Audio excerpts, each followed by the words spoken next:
Ada Ibunda Wawan, korban peristiwa Semanggi 1 1998 yang hingga kini masih terus berjuang menuntut keadilan atas kematian anaknya.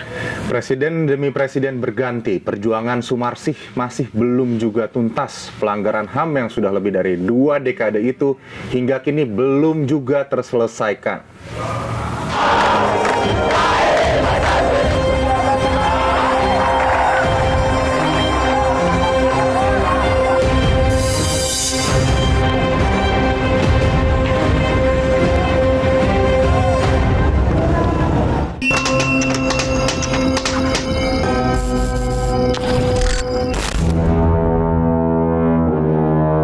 Para korban dan keluarga pelanggaran hak asasi manusia berat mengenakan atribut serba hitam menggelar aksi Kamisan di depan Istana Negara.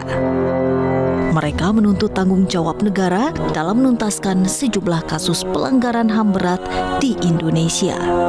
Saya ibunya Wawan, nama lengkapnya Bernardinus Rialino Norma Irmawan, mahasiswa Atmajaya Jakarta, kuliah jurusan ekonomi akuntansi.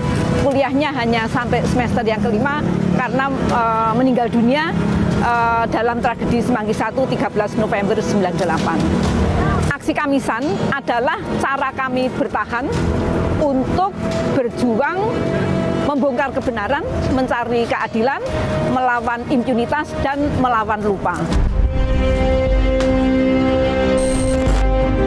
Sumarsih berdiri menuntut keadilan untuk putranya Wawan, mahasiswa Universitas Atmajaya yang tewas usai ditembak oknum aparat 25 tahun silam saat aksi demonstrasi mahasiswa menentang rezim Orde Baru. Bukanlah waktu yang singkat buat Sumarsih, apalagi di usianya yang tidak lagi muda, 73 tahun. Sayangnya hingga kini, pemerintah seolah tak acuh atas tuntutan Sumarsih bersama penggiat aktivis HAM lainnya.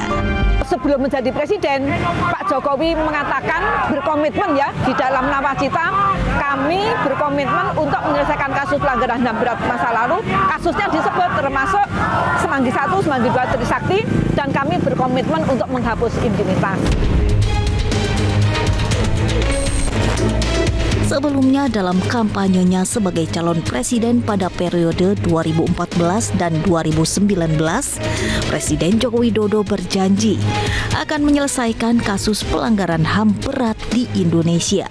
Memang kita masih memiliki beban pelanggaran HAM berat masa lalu.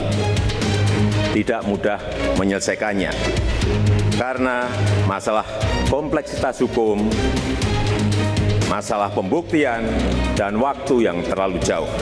Harusnya ini sudah selesai setelah peristiwa itu terjadi. Tapi kami tetap berkomitmen untuk menyelesaikan masalah HAM.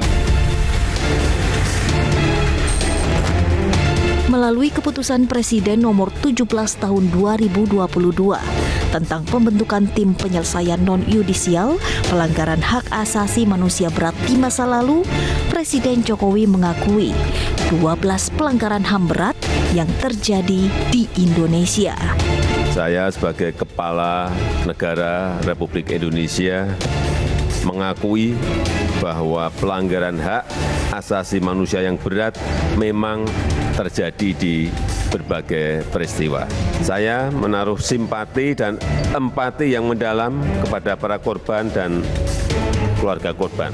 Saya dan pemerintah berupaya sungguh-sungguh agar pelanggaran hak asasi manusia yang berat tidak akan terjadi lagi di Indonesia pada masa yang akan datang.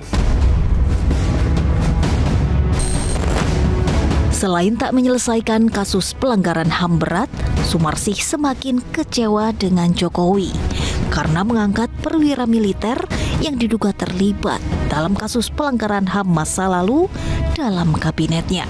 Bukan seorang negarawan karena Pak Jokowi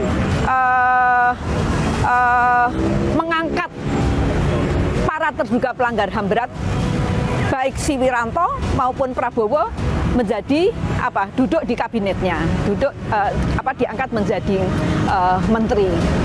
Dengan demikian maka ya reformasi yang mengantarkan Pak Jokowi menjadi wali kota, menjadi gubernur, menjadi presiden, ini akhirnya reformasi dijadikan kedok.